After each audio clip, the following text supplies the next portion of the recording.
Hello students, मैं हूं Shreya ma'am और आज हम अकाउंटिंग के ये सबसे important topic golden rules of accounting पर बात करेंगे। जैसे बिल्डिंग की फाउंडेशन स्ट्रांग होनी चाहिए, वैसे ही अकाउंटिंग की नींव ये गोल्डन रूल्स हैं। इन रूल्स की वजह से हम बिजनेस के हर ट्रांजैक्शन को सही तरीके से रिकॉर्ड कर पाते हैं।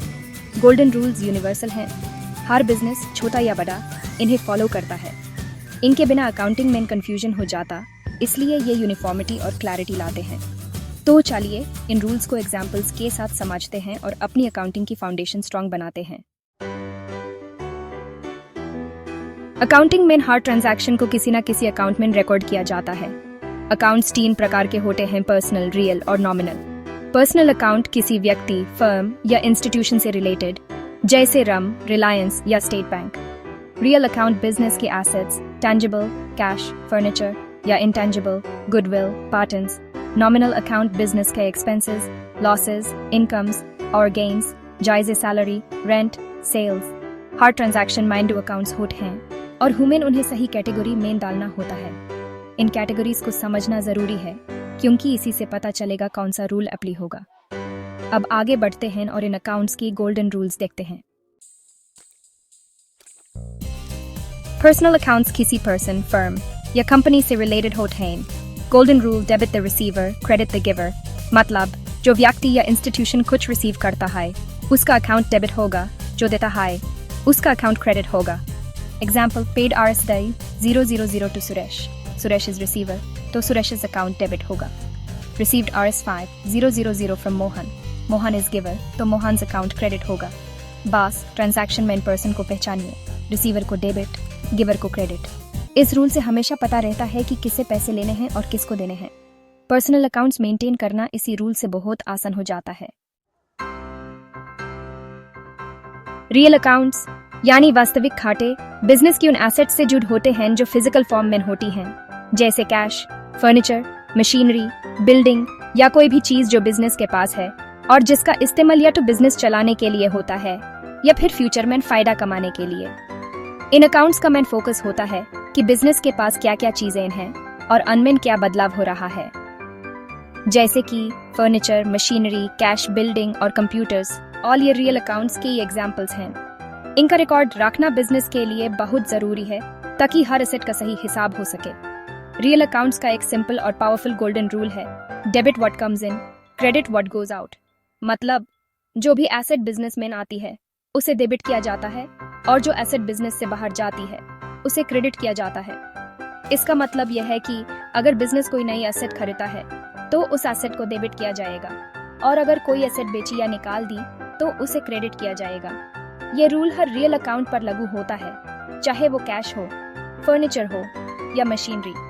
एग्जाम्पल से समझते हैं। मान लीजिए बिजनेस ने RS दी 000 कैश देकर फर्नीचर खरीदा, तो फर्नीचर बिजनेस में आया, इसलिए फर्नीचर अकाउंट को डेबिट करेंगे। कैश बिजनेस से गया, इसलिए कैश अकाउंट को क्रेडिट करेंगे। इस तरह से हर ट्रांजैक्शन का रिकॉर्ड सही तरीके से बनता है। एक और एग्जाम्पल, अगर बिजनेस ने पुरानी मशीनरी पैसा 000 में बेच दी तो मशीनरी अकाउंट को क्रेडिट करेंगे क्योंकि मशीनरी जा रही है और कैश अकाउंट को डेबिट करेंगे क्योंकि कैश आ रहा है। इस प्रोसेस से बिजनेस की एसेट्स का मूवमेंट क्लियर हो जाता है। इस रूल की वजह से बिजनेस की हर एसेट का आना और जाना आसानी से ट्रैक किया जा सकता है। जब भी कोई एसेट बिजनेस में आती है उसका रिकॉर्ड डेबिट साइड पर होता है और जब एसेट बिजनेस से निकालती है तो क्रेडिट साइड पर। हमेशा याद रखिए, एसेट आई तो डेबिट, एसेट गई तो क्रेडिट। ये बेसिक प्रिंसिपल आपको हर रियल अकाउंट ट्रांजैक्शन समझने में मदद करेगा। रियल अकाउंट्स की एंट्रीज इसी लॉजिक से बनती है और इसी वजह से अकाउंटिंग का रिकॉर्ड एक्यूरेट रहता है। जब आप ये रूल फॉलो करते हैं तो आपको कभी कंफ्यूजन नहीं होती कि किस अकाउंट को डेबिट करना है और किस अकाउंट को क्रेडिट। अब चलिए नॉमिनल अकाउंट समझते हैं, जहां हम बिजनेस की इनकम्स और एक्सपेंसेस का हिसाब सीखेंगे। नॉमिनल अकाउंट्स बिजनेस के एक्सपेंसेस, लॉसेस, इनकम्स और गेन्स को रिकॉर्ड करते हैं। Golden rule, debit all expenses and losses, credit all incomes and gains. मतलब खर्चा या नुकसान हो तो डेबिट, इनकम या लाभ हो तो credit. Example, paid salary RS 25,000, salary is expense to salary account debit, cash gaya to cash account credit. Received commission Rs2000, commission is income to commission account credit, cash आया तो cash account debit। साल के and में इन्हीं account से profit या loss calculate होता है। डेबिट साइड पर एक्सपेंसेस लॉसेस, क्रेडिट साइड पर इनकम्स गेन्स। इस रूल को समझकर आप बिजनेस की प्रॉफिटेबिलिटी ट्रैक कर सकते हैं। अब सीखते हैं जर्नल एंट्री का प्रोसेस। अब हम सीखेंगे कि किसी भी ट्रांजैक्शन की जर्नल एंट्री कैसे बनाते हैं। एक सिंपल 4 स्टेप प्रोसेस से। अकाउंटिंग की दुनिया में हर ट्रांजैक्शन को सही तरीके से रिकॉर्ड करना बहुत जरूरी है ताकि आपके फाइनेंशियल रिकॉर्ड्स हमेशा एक्यूरेट रहें। जर्नल एंट्री बनाना एक बेसिक स्किल है जो हर अकाउंटिंग स्टूडेंट को आनी चाहिए। चलिए स्टेप बाय स्टेप समझते हैं कि यह प्रोसेस कैसे काम करता है। स्टेप 1, सबसे पहले आपको ट्रांजैक्शन में इन्वॉल्व 2 अकाउंट्स को आइडेंटिफाई करना होता है। हर ट्रांजैक्शन में कम से कम 2 अकाउंट्स जरूर होते हैं, एक जिसे पैसा आ रहा है और एक जिसे पैसा जा रहा है। जैसे अगर आपने कैश से गुड्स खरीदे तो परचेसेस और कैश अकाउंट्स इन्वॉल्व हैं। स्टेप 2, अब इन अकाउंट्स को क्लासिफाई करना होता है, पर्सनल, रियल या नॉमिनल। पर्सनल अकाउंट्स किसी व्यक्ति या ऑर्गेनाइजेशन से रिलेटेड होते हैं, रियल अकाउंट्स एसेट्स या चीज़ों से, और nominal accounts incomes, expenses, losses या गेन्स से जुड़े होते हैं। यह क्लासिफिकेशन आपको अगले स्टेप में हेल्प करेगी। स्टेप 3, अब आपको हर अकाउंट पर गोल्डन रूल अप्लाई करना है। पर्सनल अकाउंट के लिए debit the receiver, credit the giver. Real account के लिए debit what comes in, credit what goes out. और नॉमिनल अकाउंट के लिए debit all expenses and losses, credit all incomes and gains. In rules को समझना बहुत इंपॉर्टेंट है क्योंकि इसी से पता चलेगा कि कौन सा अकाउंट डेबिट होगा और कौन सा क्रेडिट। स्टेप 4, अब आपको जर्नल एंट्री रिकॉर्ड करनी है।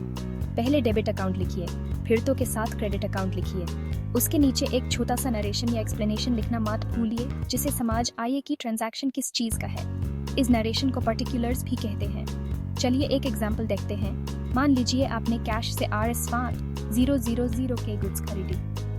यहाँ 2 अकाउंट्स इन्वॉल्व हैं, परचेसेस जो एक नॉमिनल अकाउंट है और कैश जो एक रियल अकाउंट है। परचेसेस अकाउंट एक एक्सपेंस है इसलिए इसको डेबिट करेंगे। कैश एक एसेट है जो बिजनेस से जा रहा है इसलिए इसको क्रेडिट करेंगे, यानी एक्सपेंस बढ़ रहा है और एसेट कम हो रहा है। तो एंट्री होगी purchases AC Dr. Rs5000 to cash AC Rs5000 being goods purchased for cash। इस तरह से आपने ट्रांजैक्शन को सही तरीके से रिकॉर्ड कर लिया। इन 4 सिंपल स्टेप्स को फॉलो करके आप किसी भी ट्रांजैक्शन की जर्नल एंट्री बना सकते हैं। प्रैक्टिस से ये प्रोसेस और भी इजी हो जाएगा और आपको अकाउंट समझने में मज़ा आएगा। अब चलिए एक प्रैक्टिकल एग्जांपल सॉल्व करते हैं ताकि आप खुद भी ये प्रोसेस अप्लाई कर सकें और अपनी अकाउंटिंग स्किल्स को और मजबूत बना सकें। चलिए एक रियल ट्रांजैक्शन पर 4 step process. Apply cart Hain, sold goods to Rohan for Rs15,000 on credit. Step 1, accounts, sales account, income, Rohan's account, debtor. Step 2, sales is nominal account, Rohan's is personal account. Step 3, Rohan is receiver, debit, sales is income, credit. Step 4, entry, Rohan's AC Dr. Rs15,000 to sales AC Rs15,000 being goods sold to Rohan on credit. इसी तरह हर transaction को break करो, accounts classify करो, rule लगाओ और entry लिखो। Practice से ये प्रोसेस ऑटोमेटिक हो जाएगा। जर्नल एंट्रीज की क्लैरिटी आपको अकाउंटिंग में एक्सपर्ट बना देगी। अब एक और एग्जांपल देखते हैं, पेमेंट बाय चेक। इससे आपको और कॉन्फिडेंस मिलेगा। Let's go. चलिए एक और एग्जांपल देखते हैं। मान लीजिए आपने रेंट Rs8,000 चेक से पे किया। ये सिचुएशन स्टूडेंट्स के लिए काफी कॉमन है और इसे समझना आपके अकाउंटिंग बेसिक्स को स्ट्रॉन्ग करेगा।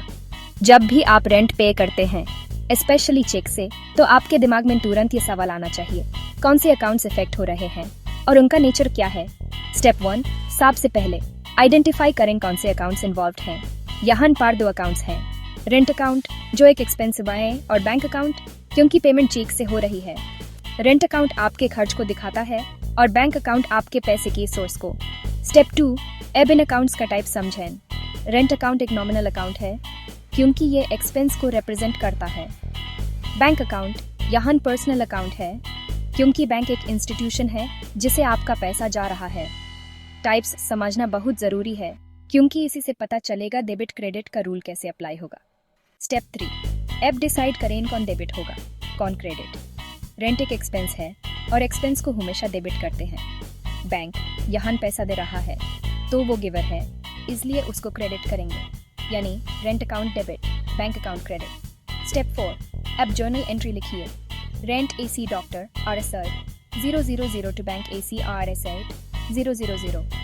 नरेशन भी लिखना मत भूलिए, being rent paid by cheque. इस नरेशन से एंट्री का कॉन्टेक्स्ट क्लियर हो जाता है, जो फ्यूचर रेफरेंस के लिए हेल्पफुल है। ध्यान रहे, अगर पेमेंट कैश से होती तो कैश अकाउंट यूज होता, लेकिन चेक से हो रही है इसलिए बैंक अकाउंट। ये छोटी सी बात गलत हो जाए तो पूरी एंट्री गलत हो सकती है।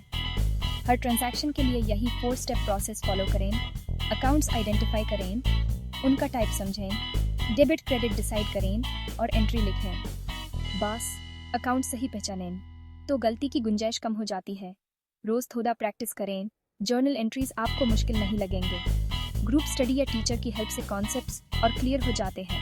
प्रैक्टिस से ही परफेक्शन आता है। अकाउंटिंग की असली स्ट्रेंथ इसी सिस्टमैटिक प्रोसेस में है। जब आप हर स्टेप लॉजिकली फॉलो करते हैं तो आपके रिकॉर्ड्स एक्यूरेट रहते हैं और आपको कॉन्फिडेंस मिलता है।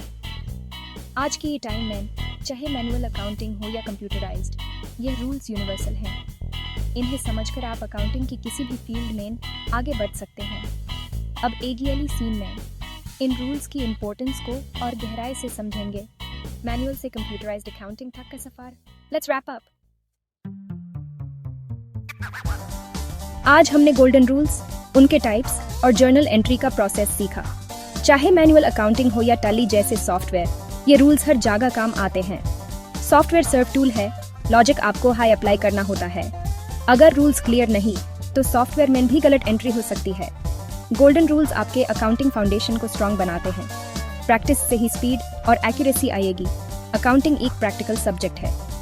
इन रूल्स को रिवाइज करते रहिए, अलग अलग ट्रांजैक्शंस पर अप्लाई करके देखिए। अगली क्लास तक कीप प्रैक्टिसिंग। ये रूल्स आपके अकाउंटिंग जर्नी के बेस्टेस्ट हैं।